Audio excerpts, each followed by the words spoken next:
Police ने डकैती की तैयारी कर रहे आरोपी को दबोचा। सुबह 7:30 बजे से 8:35 के बीच जरीपटका पुलिस थाने की टीम इलाके में गश्त कर रही थी।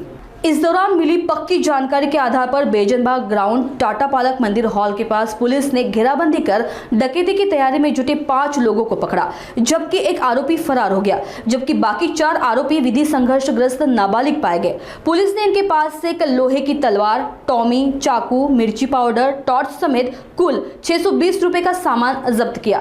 आरोपी खतरनाक हथियारों के साथ डकैती की योजना बनाते हुए मौके पर पकड़े गए। आगे की जांच जारी है।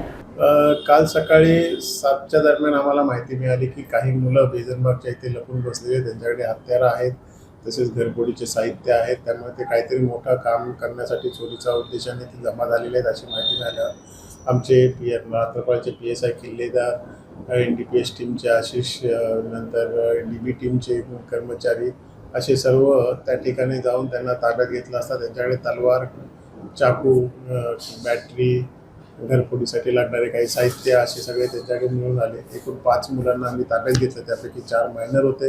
एक समीर गायकवाड जो मेजर आहे त्यालाही ताब्यात घेण्यात आलं। समीर गायकवाडवर यापूर्वी चोरीचे, मारामारीचे गुन्हे आहेत, तसेच जे मायनर मुलं त्यांच्यापैकी पण दोघांवरती चोरीचे गुन्हे दाखल होते। समीर गायकवाडला कोर्टात हजर करून त्याला 3 दिवसाची पोलीस कस्टडी मिळालेली आहे। मायनर मुलांना आपण बाल न्यायालयात हजर केलेलं आहे।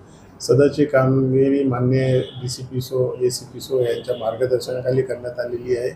जरीपटका तसेच आजूबाजूचे कपिलनगर, कोराडी या परिसरामध्ये होत असलेल्या चोरीमध्ये माननीय DCPSO आणि ACPSO रेग्युलरली रिव्ह्यू घेत आहेत आणि त्यांच्या मार्गदर्शनाखाली आम्ही टीम तयार करून ह्या प्रकारची कारवाई केलेली आहे। समीर गायकवाड जो आहे त्याच्यावरती यापूर्वीचे गुन्हे दाखल आहेत, तसेच जे मायनर मुलं आहेत त्यांच्यावरती पैकी दोघांवरती देखील यापूर्वी चोरीचे गुन्हे दाखल आहेत।